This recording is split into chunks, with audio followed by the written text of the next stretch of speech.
Bonjour et bienvenue à ce module de formation sur la méthode du patient traceur. Ce diaporama a été réalisé à partir du guide méthodologique patient traceur HAS de novembre 2014, du guide de la Joint Commission et des retours d'expérience réalisés par les établissements du réseau Cali-Santé. L'objectif de ce diaporama est de connaître les grands principes et les objectifs de la méthode du patient traceur. Dans ce module de formation, nous verrons dans un premier temps la définition d'un patient traceur selon la HAS, puis nous expliquerons les principes et les apports de cette méthode.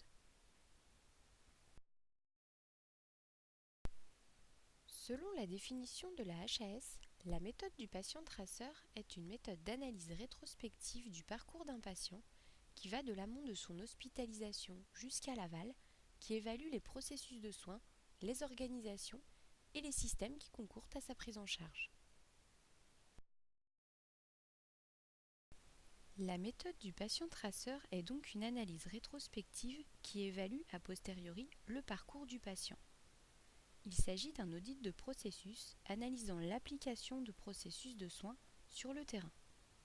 C'est également un audit de conformité qui évalue la conformité des pratiques réelles comparées au référentiel de bonnes pratiques validées.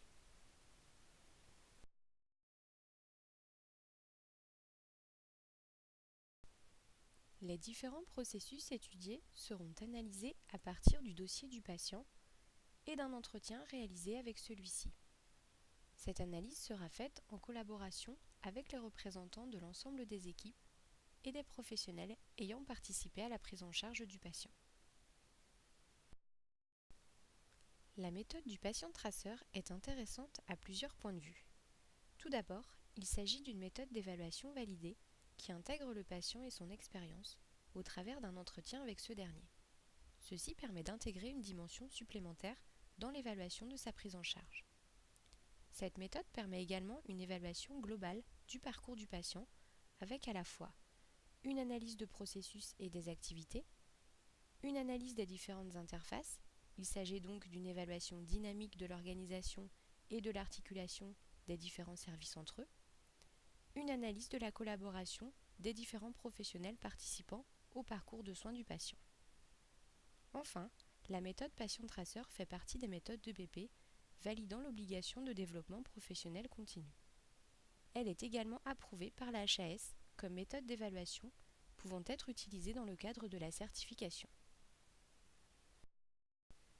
La méthode patient-traceur est complémentaire aux autres méthodes d'amélioration de la qualité et de gestion des risques. Elle doit répondre à des problématiques précises. En revanche, pour étudier la pertinence d'un acte, il est souvent plus adapté de recourir à des méthodes spécifiques, telles que la revue de pertinence par exemple. Pour conclure, la méthode du parcours patient-traceur doit être une démarche pédagogique, transparente, bienveillante et non culpabilisante. Elle ne doit pas porter de jugement sur le travail, ni rechercher la responsabilité de professionnels.